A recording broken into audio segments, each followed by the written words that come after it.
Let's do it, bro. I feel good. Feel good. Let's go. Is it recording? Yeah. All right. Good. That'll be good to have on camera too. Perfect, bro.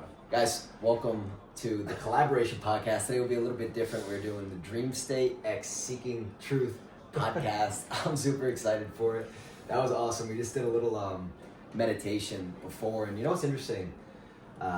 When I first started this podcast, if you look back, my first episode was actually a 30-minute meditation. Wow. And that's how I would start out the podcast, would be a meditation, because I wanted it to be different.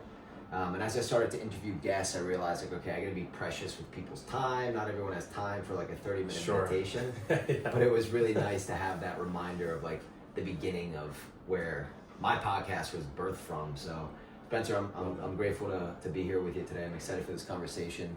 And guys, we're gonna talk about what our podcasts are about: seeking truth and finding life path, life purpose. Yeah.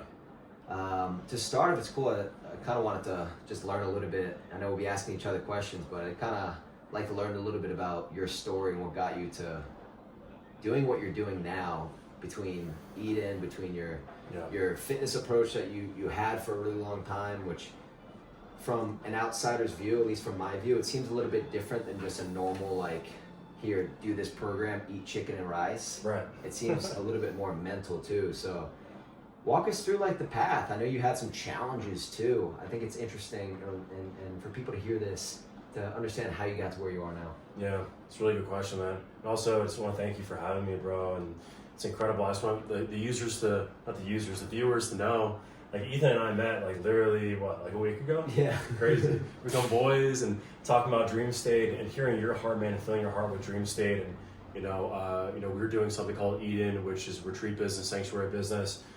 It's just, I feel really grateful, man, to have this friendship and this brotherhood. And God is so great to just bring people like us together where we're just like boys right away. So there's a lot here.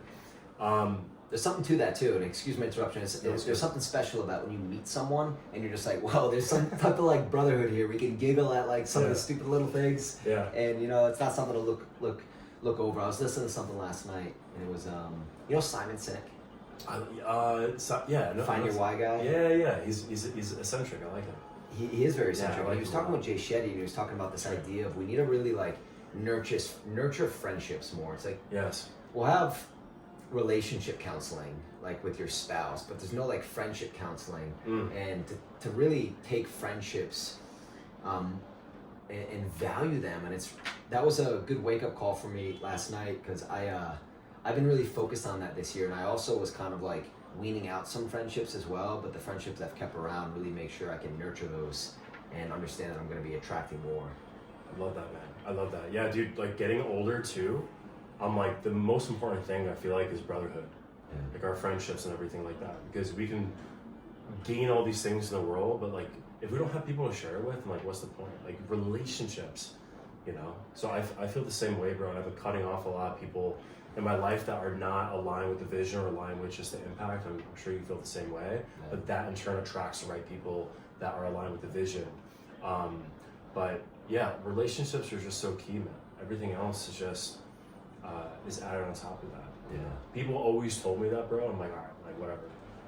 Whatever, boomer. Yeah. Like, all right, bro. I heard this. That's true. This quote, and I know I asked you a question, but we'll get back to that. We'll get back. I heard this quote a while ago, and I've really stuck with it. Really since I started my sober journey as well, and even before that, but getting sober, you'll really learn about who's a drinking buddy and who's a friend. Yes. And there's this part of a man's journey where his old friends start to kind of judge him and criticize him. It's like, oh, not drinking again, are you, buddy? Don't want to get like a bag in with the boys or what have you. And he hasn't developed himself to attract those new friends yet. So there's that lonely in-between period where you're really working on yourself and you're developing yourself. Yes. And you're rejecting this temptation to go back to your old friends, but you're still not at the level yet that these new friends that are way up here, this frequency that you're building up on, because it's not like you just turn the radio station from 92.3 that's real staticky where your old friends are at to 101.5 that's clear and has the best music ever. I wish it was that easy. Right, wish, but no, there's a development that needs to put to so good. Can you relate to It's that? a good word. Yeah, 100%. It's such a good word. Really appreciate you expressing that and sharing that, man, because it's true. Like there's growing pains with it, and especially with the sobriety journey. I mean, why don't we just flow there? Let's just see where it goes. Because that's where it's going. Maybe this could help a lot of the viewers as well. But the sobriety journey is so interesting because when we're drinking, when we're doing all these things, when we're numbing ourselves, especially as you know too, with alcohol specifically, you know, we're not drinking vodka, right? There's no vodka. this little shot in your tupac. Yeah, exactly. It's clear wine, not it's water. It's Colombian water. By the way, this isn't sponsored by BioHa. If you want a BioHa, this is like a BioHa. Perfect. Well, yeah, dude, it's such a good word, man, because, you know, at least I'll talk personally. I was at rock bottom at 25. So I was in my mom's basement, just drinking every single day, abusing Adderall, abusing alcohol, and literally in the worst spot. And then COVID happened. And I actually loved COVID in the beginning because what I did was I just was abusing these substances, bro, abusing Adderall and playing video games. That's what I was doing, and jacking off in my closet, like watching porn, doing just like the worst things you could possibly do, drinking and getting in trouble and just being a bad human being. Mm-hmm. But the reason why I was doing that was because I was just immense pain, like so much pain that I wasn't, it felt like at the time I wasn't capable of feeling it or capable of dealing with it, which wasn't true. But what happened, there was just a lot of rock bottoms. Like I had a DUI, which should be a rock bottom. That I actually ended up drinking more after that. And I think I wanted to kill myself at one point. Like there was just, at least the energy, I never was consciously like, oh, I'm gonna commit suicide. But what person would drink like a whole handle of Jack Daniels and then go and drive? I wanted to die. Like I wanted to end my life. You almost wanted an accidental suicide is when you got to the bottom of that bottle. Yeah, and exactly. I think subconsciously, because that's what happens when you drink this alcohol. It's just like the frontal lobe turns off and then something else takes over. Call it a demon, call it whatever it is, but it's something. But then God, like I really believe God has his hand on me, like humbly, because there was a red light camera during this time where I was just going like 60, 70, bro, definitely suicidal or something. And I got this ticket for a red light. And then I looked at the ticket and there was like a video, right? Oh shit! And I looked at the time and the date. I'm like, that's when I drove. So I went online. I checked out this video, and you see this light, right? And you see it from the other person's perspective. So it was red because they were waiting. There was someone waiting here at the crossroads. It was red, yellow, and then green. They start moving forward, and then you see my ass just going like so fast, bro. And I swear, I wish I still had the video, bro. An inch away from hitting the driver's side of this person's car, I would have killed that person, 100,000,000%. If I left my house a second later, or I decided to take another sip of alcohol, we wouldn't be talking today. I would be in jail or something worse. Wow. So I'm like, dude, holy shit. So I really felt blessed in that moment and like, wow. But then I continued drinking. Yeah. I was like, yo, this is, but then at some point, I'm like, something really needs to change. And then I got sober.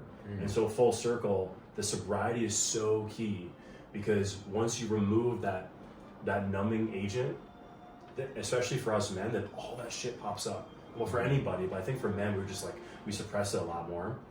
And all these arrows pop up. It's like, shit, I'm so insecure. I can't even talk to a woman. I can't even go out and talk to people. I can't look someone in the eyes because God forbid they actually see me for who I am. Wow. And I'm like, let me just put on a mask and numb myself because I can't look at myself in the face.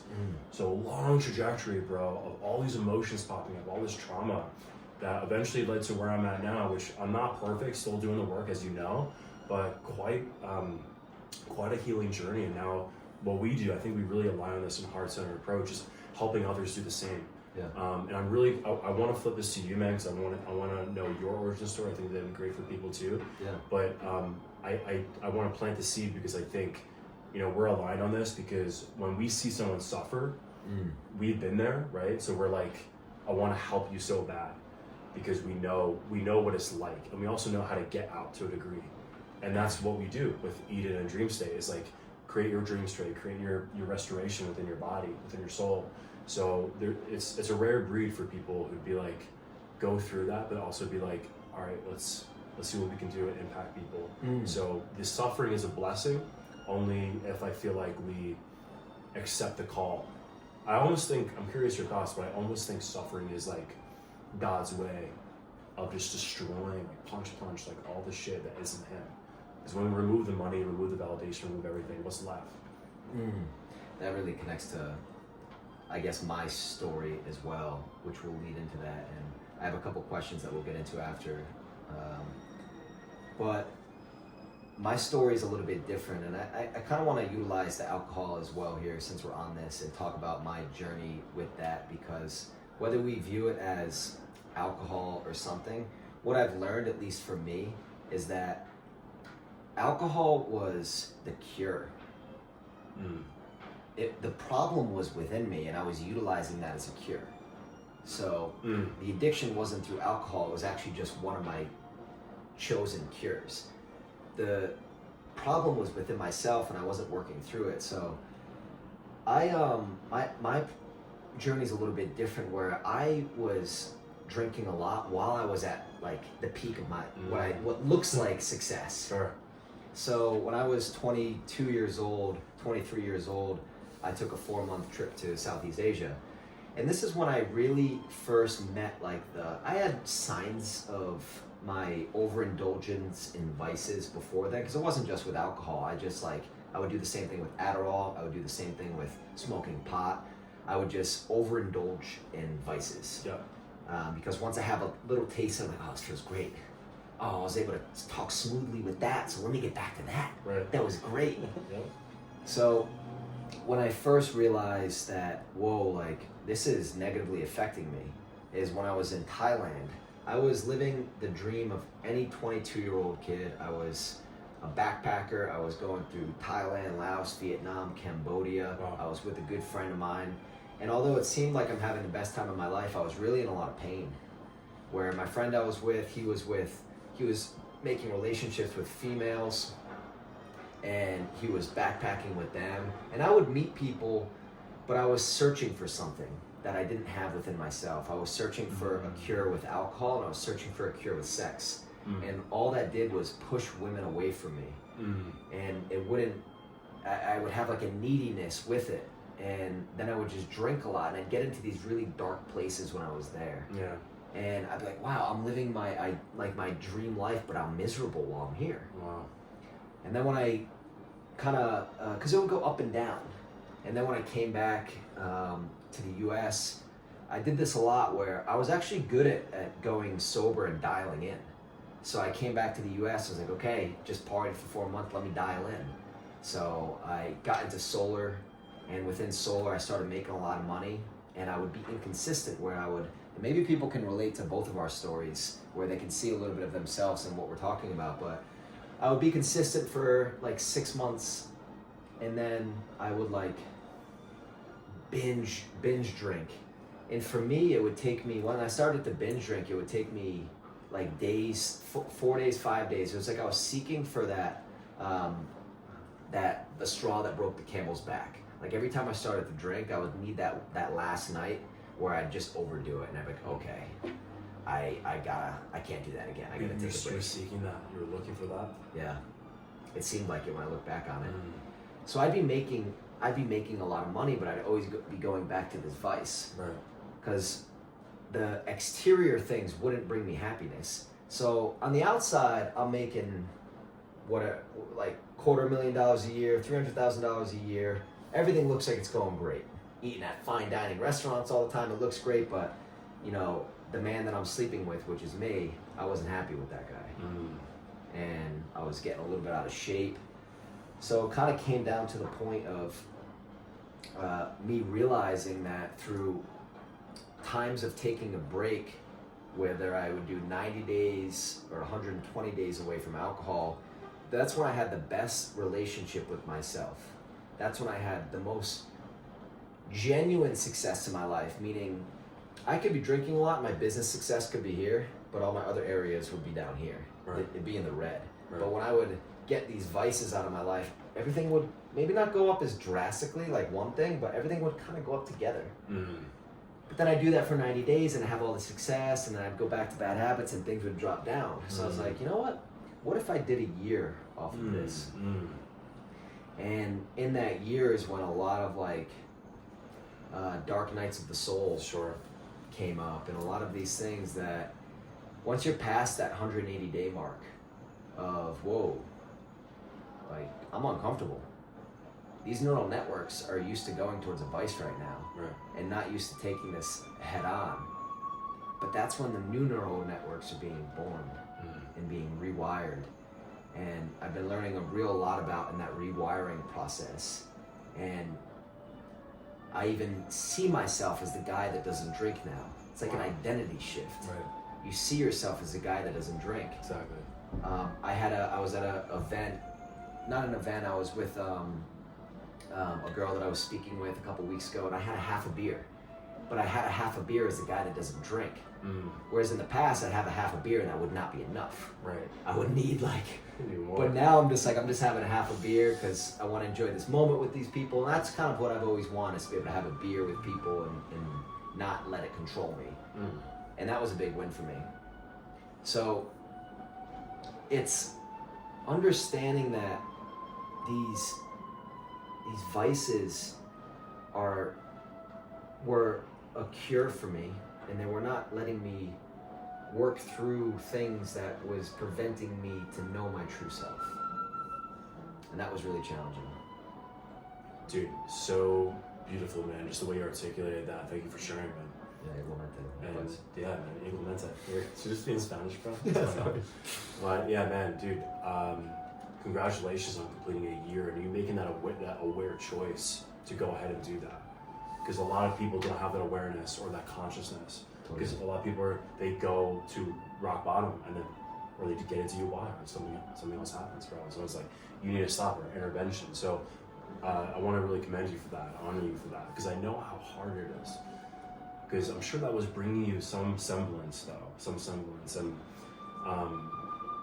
I know you use the word cure. Would you say it is kind of like a cure or like or kicking the can down the road sort of thing, or did it help you in that sense? Or was it cure? Like the alcohol? Yeah. Maybe cure wasn't the right word, but it was like a Band-Aid. Yeah. Because a cure is something that actually, like a cure for cancer. Yeah. But it was it was like a Band-Aid. It was just putting a Band-Aid over it. Yeah. So I think this would be good for the viewers too, because I think a lot of people struggle with this, of just the addictions, because it can come in so many different forms: the alcohol, social media, sex, whatever it is. Totally. What do you feel like was the cure that you needed, that the alcohol was the Band-Aid for? Really good question.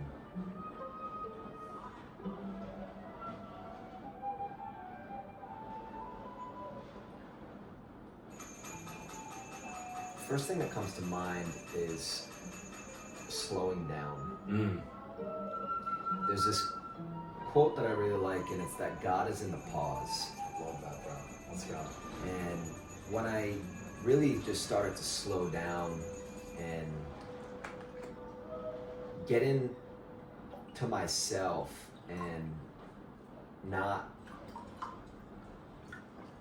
rush to the next goal or to the next season of life.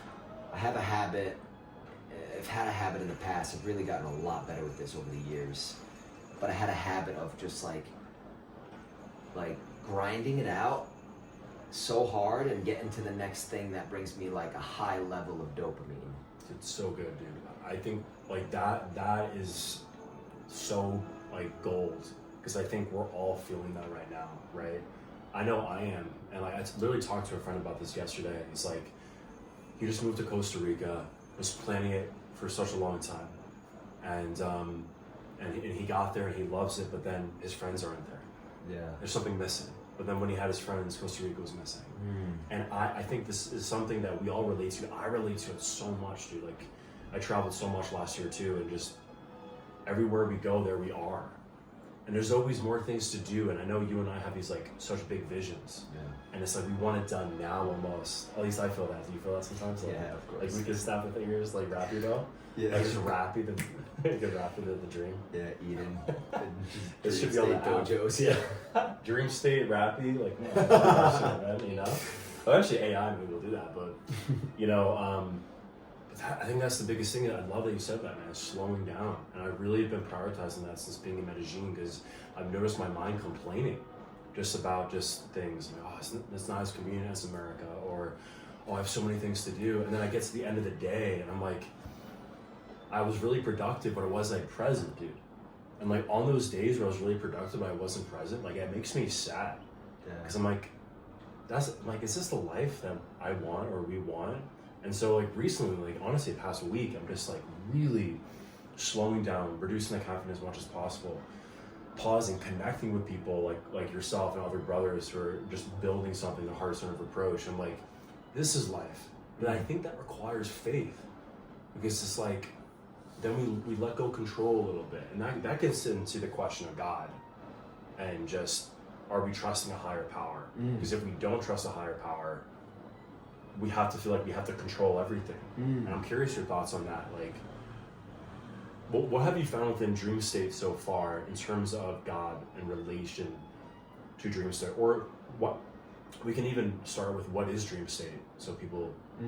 I kind of want to go back a little bit on what you're talking about and connect to the rushing through life. Yeah. And I know a lot of people can relate to this, and this is one thing that I feel I've been good at for like maybe the past 2.5 years, where I've accepted, I've really learned to accept things as they are, and utilize life as a dance. So we talked about this before.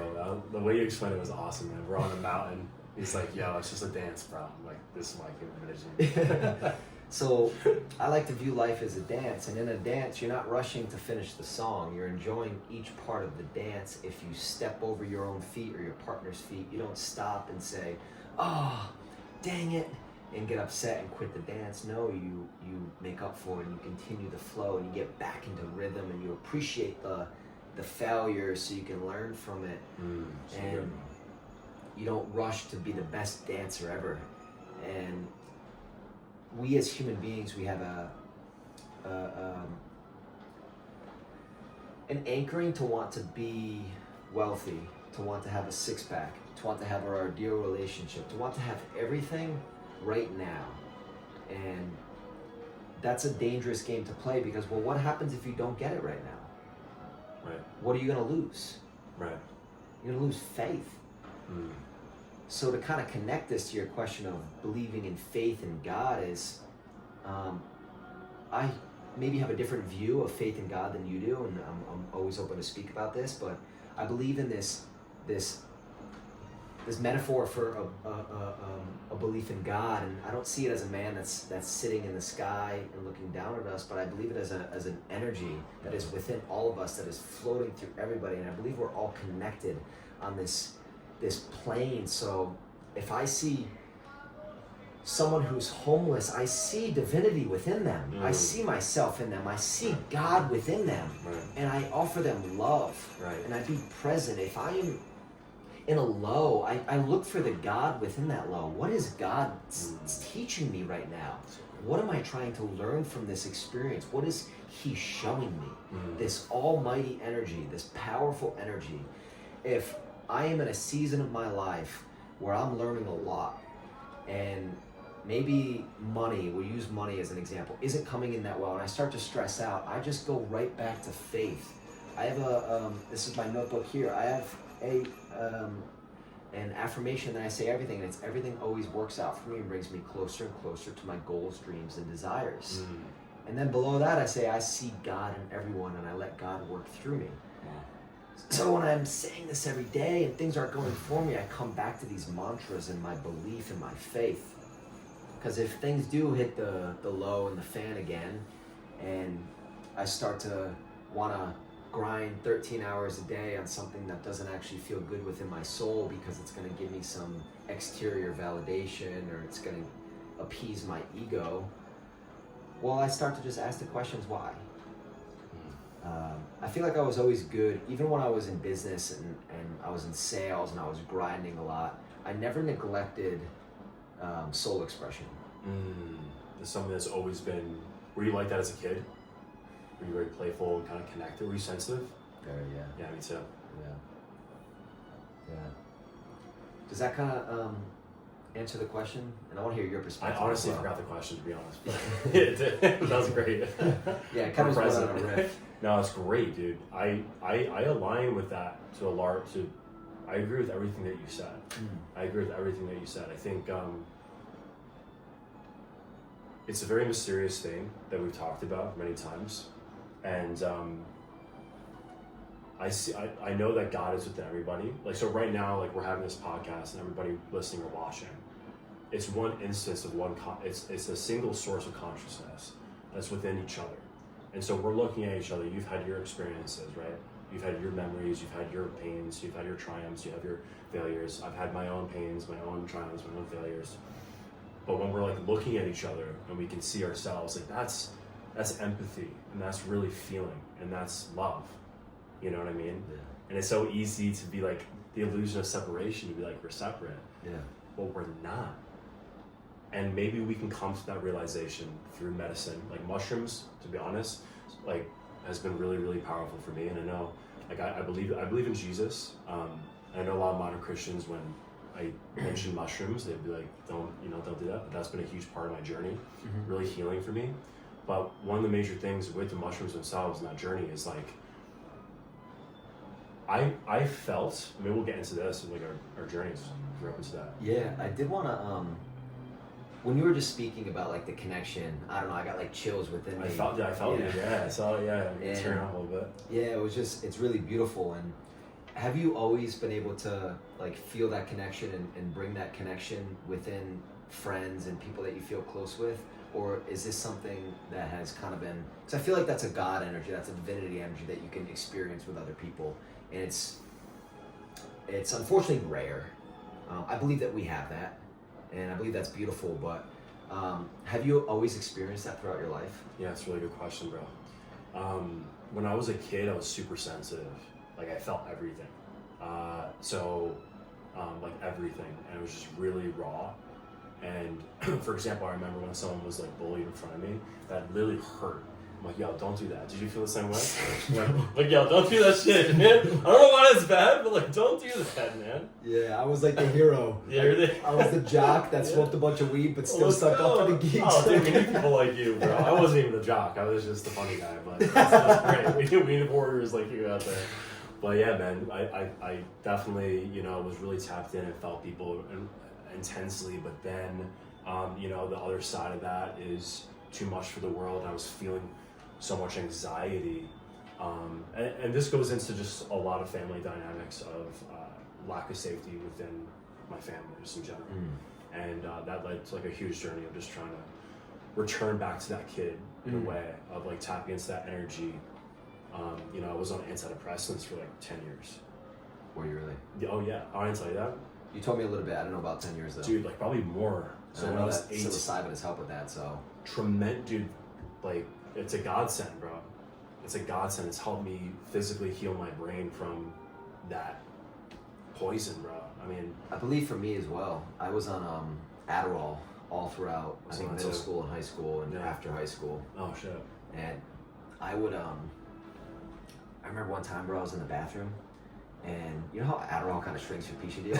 Yeah, bro. Yeah. So I'm taking a leak, and some dude's looking at me, and I get all pissed, and I sock him in the face. It was, what? No way, bro. It was so unlike me. But I was like, oh my god, dude, like, this drug is turning me into a fucking psychopath. And I like felt. Punched him in the face? Yeah, knocked him. You knocked him out too? Not knocked him out, but. Hallelujah. I was like 18. Dude, that's high tea. It's a high tea move, but. Yeah, I was just, and it made me like really, and while on Adderall, like going through and of course we're emotional when you're younger, and I'm a very emotional dude within relationships with females. I love hard. I think we've talked about this. I love hard. What do you mean, like hard things? No, I'm passionate. and I really love someone. Like when I bring a female in, Oh, I know really love. I'm the same way, bro. Really, it's all or really- nothing, or not Yeah. at all. That's why I've kind of shielded my heart. But I was in Same way. in relationships in high school. Oh my God, while on Adderall too, that was near suicidal because of these like breakups on Adderall was.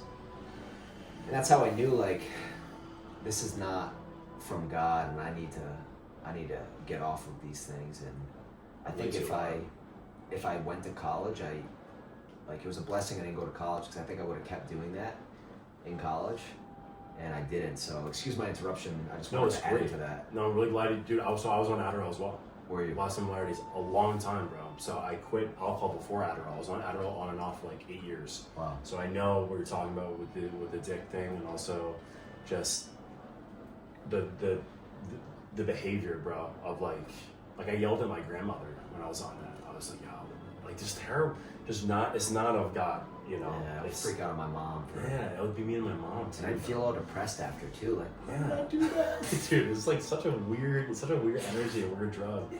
You can work for. I read the whole biography of Abraham Lincoln in one night. It was like 300 pages, and I don't remember anything. Wow. Yeah, bro. So I relate tremendously. But where were we with that? So the Let's move sensitivity. into if we could. You were kind of tapping on this. We were going to talk a little bit about, and I think this would be kind of cool to move from. Okay, so we had these drugs that were not from God. These manufactured human drugs, Adderall, anxiety, and these type of lithium or whatever the heck it was. Yeah. And that was messing up our neural networks. I have researched and believe that psilocybin and these type of like ayahuasca. I actually did a video last night. Check it out, guys, on the YouTube channel. About my recap of DMT. Oh shit. Really cool video, and it was fun to talk about. And the rewiring of neural networks in a positive way. Do you feel like with your, because you've done some heroic doses with psilocybin as Major well. heroic doses.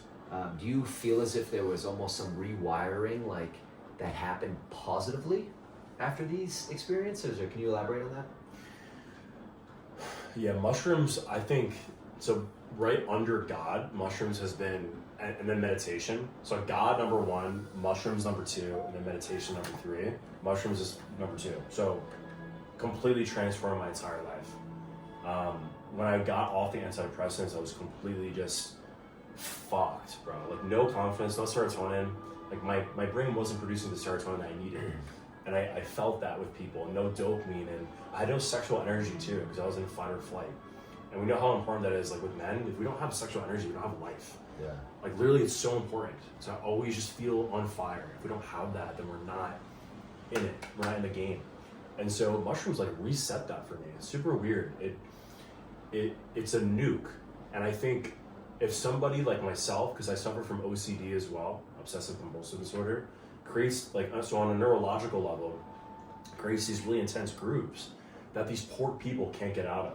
And so you're going to therapists, you're going to these different modalities, and they're like, try CBT and try these different things. And it's almost like they're in a hole, and this is what I felt, bro. I was just like, I can't get out, man. Like I need Jesus, I need someone's hand to pull me out. And I took mushrooms, and that kind of nuked everything. And I felt God viscerally for the first time. And I also felt my mother's pain, my father's pain, like generational trauma that I was carrying. And I think that's what we all do. We just carry emotional trauma from our families unconsciously until within every 7 generations there's the alchemist. You heard about that? Every 7 generations, apparently, there's an alchemist that comes to a family's lifeline. Someone who's strong enough to really feel what needs to be felt. Otherwise, like, you know, I believe you're the alchemist. What's that? Do you believe you're the alchemist? 100%. Oh, absolutely. You're the alchemist, dude. Yeah, I know. Absolutely. 100%. And you can tell when someone is, because you're like, I want to heal, and I also want to help people. So using these things, my truth, my story, is I found Jesus through mushrooms. Like that's literally my story. So one of the first times I took it, and a lot of Christians might turn off right now, which is fine. But it's your story. It's my story, and I'm with Christ. I'm with God. And it's peace. And so that's all that matters. And I hope this inspires at least one person. Obviously, do this responsibly, but Yeah. But yeah, I took it and I said his name and I just fell to my knees and like, wow, this is incredible. And I had a Bible on my side stand and God was like, go look in the Bible. And I looked at the Bible, I was like, turn this page. And I turned to a specific page and it talked about worshiping other gods, right? And I was Jewish at the time. So I'm like, interesting, kind of, right? Could be a coincidence, as always. The mind's like this coincidence. I closed the book and then he's like, and I was high on mushrooms. He's like, go and turn it open again, and it's gonna be the same page. And I'm like, all right, if this is the same page, and I looked, like there wasn't like any nicks or crannies, so like that I'll fully believe. And it was the same page, so I fall on my knees. I'm like, all right, there's something here. So I was high on mushrooms, and I got sober, so I'm like, maybe that's not real or whatever. But I started going down this path of just going to church and asking questions and started reading the New Testament and like really viscerally feeling Christ within me, viscerally feeling the Holy Spirit within me. And then over the course of using mushrooms responsibly, it could, it's like microdosing sometimes, a couple macros of just really tapping in. Something divine started happening when I got off the antidepressants, which has been recent. It's like 10 months. Wow. Really recent. Really, I feel, to be honest, really raw right now. Like you met me at a raw time because I'm learning how to not be like on these numbing drugs, you know what I mean? But since that 10 months and since diving into God and praying to God and connecting with God, something divine has been happening where I used to have really bad self-critical thoughts, like really bad, dude. Like if I made a mistake and like, let's say we're hanging out and I made a mistake, and to be honest, a lot of it was like with women, like, oh, you're not cool, like you didn't say a cool thing, or like you messed up. Like, but it would be so loud, I'm like I would hurt. That's, you're so mean, fuck. And I would like literally, I would have to go home because it would just shake my whole nervous system. Wow. And I would get Wow, like, for example, like while you're with the woman? Could be, yeah, when I'm with a woman or it could be anything. It could just be like, even just our conversations too, like maybe there's something I said, I'm like, oh, like I wish I didn't say that. Or, basically like if I make a mistake or like I'm ordering food, a lot of it was just anxiety. Like I'm ordering food, I'm like, you said that weird. There's like a self-critical thinking pattern. And I swear to God, bro, like since I got baptized and I started diving into God, and they say this in the Bible, like the Holy Spirit like comes into your temple, I feel him like pulling that out. Like that's going away. And I literally, I mean, I'll say this, it can come off like pretty crazy, but like this is just my experience, is I'm experiencing like, I feel the neural network changing because it's so raw, and it feels like snap, crackle, pops almost like in my head. So if I have a bad thought, I'll feel my brain release, it's almost like it's like releasing tensions like that. So it's like, shit, it's like a chiropractor in my head, super strange. But now the self-critical thoughts are almost non-existent. I'm not judging other people, like at all, and I feel a lot more love on a daily basis. And I contribute that to God because he's clearing my house. He's like, this is not of God. This is not of God. And so it's really divine. It's really. Have you seen since the snap, crackle, pop in your words, which is really interesting. Rice Krispie treats, bro. has started to show up. Have you seen the positive effects of that in your life, and how so? Oh, dude, it's just like this. I'm able to connect with people on a far deeper basis because there's no separation anymore. Because I think the main thing is that I started loving myself, or God started loving me. And I'm like, okay, or God always loved me, but I allowed that in. And then I think once we do that, once we're like, all right, I love myself, you make a mistake, it's all good, you know, it's part of it. Then we're able to connect with others because there's an opening. The reason I ask that is that's one of the first spiritual laws of success is, and you had said this, but one of the principles of it is to practice non-judgment. I remember saying that. And there's a few other things like practicing meditation and getting into nature, and this can kind of get you into the field of infinite possibilities, which is really beautiful. And this is where you start to receive downloads from the ether. When you're in this field, you start to receive ideas that are coming straight from source, straight from God. Wow. And it's just beautiful you're here talking about this, because this is a principle in spiritual law, and you're not practicing non-judgment. You're not allowing these negative thoughts to fester. For the listeners, how, for me too, when these negative thoughts used to come up, what is like because you said they still kind of show up a little bit, but there's like this snap, crackle, pop that happens. Is this unconsciously, competently happening, meaning it's out of your control that it's just going away? Or is there some conscious awareness that you're just like, no, not today, see ya? Yeah, peace, you're not here, not in this temple, bro. It's definitely both, for sure. And so I think for the listeners, and I definitely want to ask you about the non-judgment and spiritual principle that you preach, but it's, you know, I teach something called self-inquiry meditation, which helped me a lot in the anxiety journey. All our thoughts in our minds are just describing something. It's always other. Like, it's always like, it can have a description of you.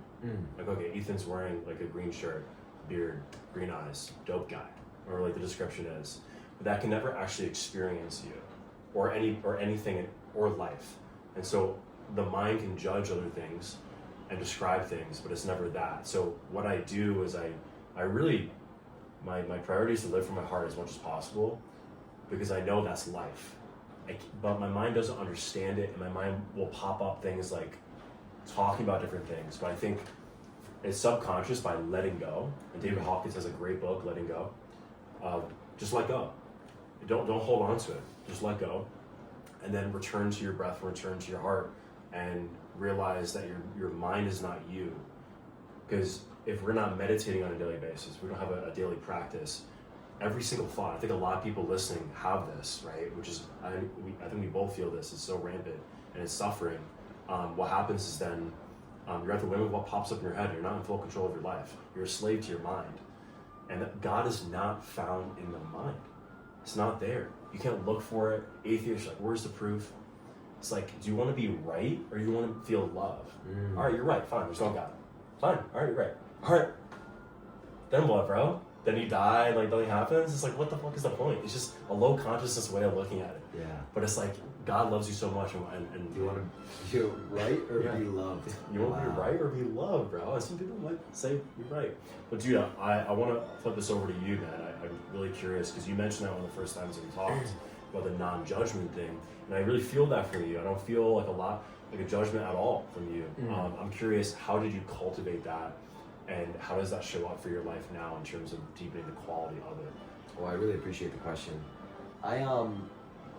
It's taken a lot of work, and I really feel like everyone who's listening can probably relate to this as well, but judgment is at its easiest in history right now. We're judging constantly on our cell phones, and I had an interesting childhood where my dad's family was these really amazing, like never judging, loving, caring, I love you, Ethan, no matter what.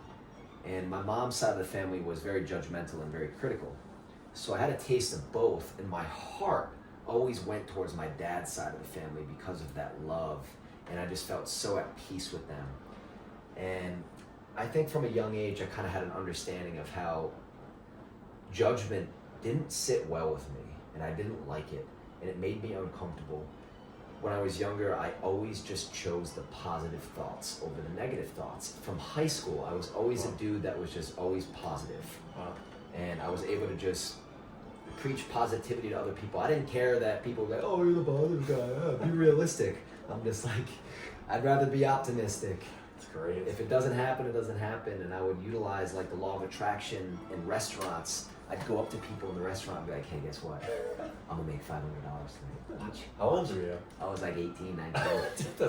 That's high level thinking over there, bro. And I would do it. I wouldn't always do it, but I would do it. And that would signal. It becomes that agreement. Yeah. I appreciate your patience. This is what makes a good podcast. Of course, actually. but you're 18, restaurant, and then you law of attraction, $500. Yeah. So to kind of come back to practicing non-judgment, and you can think of judgment as the devil, and this is really how I curate it. And when I have thoughts of judgment, when I have thoughts of negativity, when I have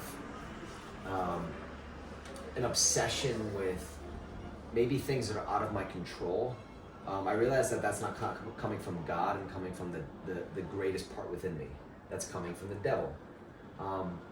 I have a funny name for the devil. I call him Jiminy Crickets. Okay.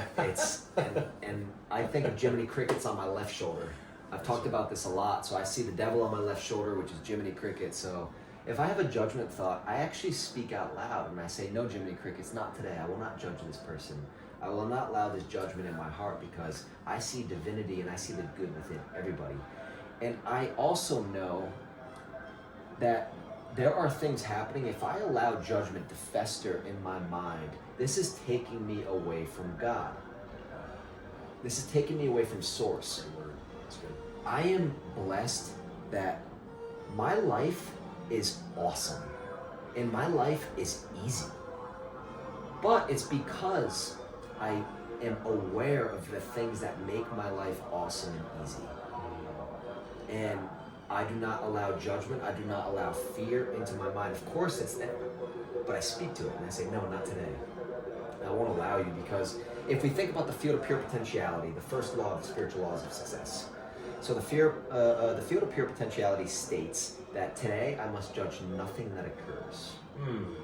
And I must spend time in silence and prayer and meditation, and I must be in commune with nature.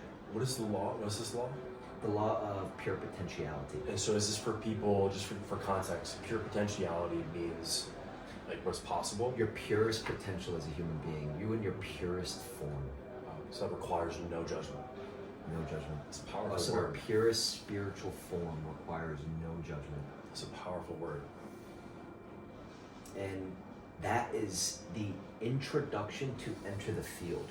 Now, when I just said that my life is awesome and it's easy, that is a truth. Everything always works out for me. Just yesterday, I manifested $2,000 because I needed it.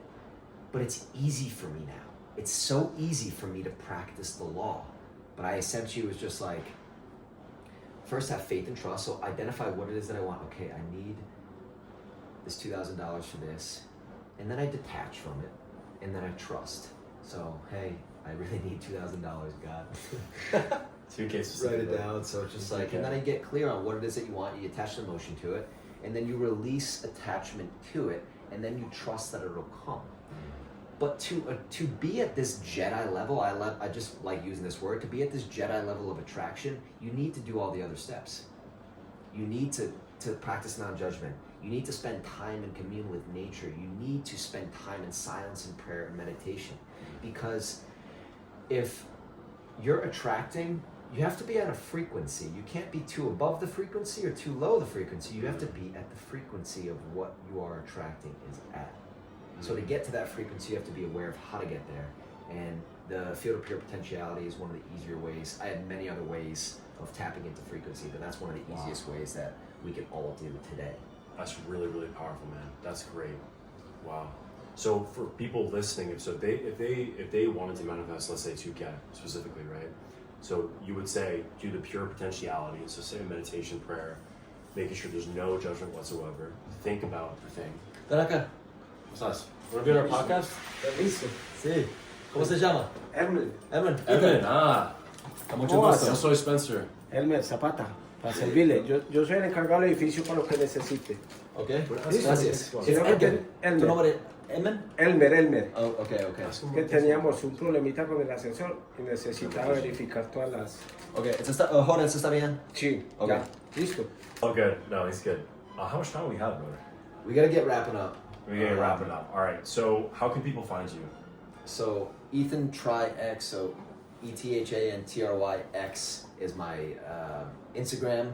You can also find me at Ethan DreamState on YouTube, and then DreamState Livin is the social channel, and you as well. But also, what we need to do we need to go back to back, and we just need to film like another episode, Yeah. like next week. I think So, the viewers look forward really to like that. this. Yeah, I really think our conversations, and we have these conversations, like people, we hope it provides value for people, right? Like that's like really our heart-centered approach is like people relate and can start changing their life, entering DreamState, entering Eden within themselves. So for sure. You can find me. I'm on Spencer Dillon, SpencerDylan. YouTube is Spencer Dillon CEO. And we have a company called the Eden Project, which is full restoration of your body, mind, and soul.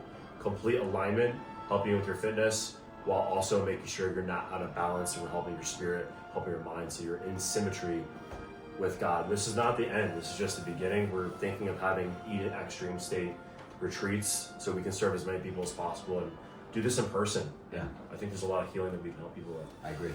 Cool. Awesome, bro. I love, brother. Let's go. Woo, let's go. Same thing. Bye, guys.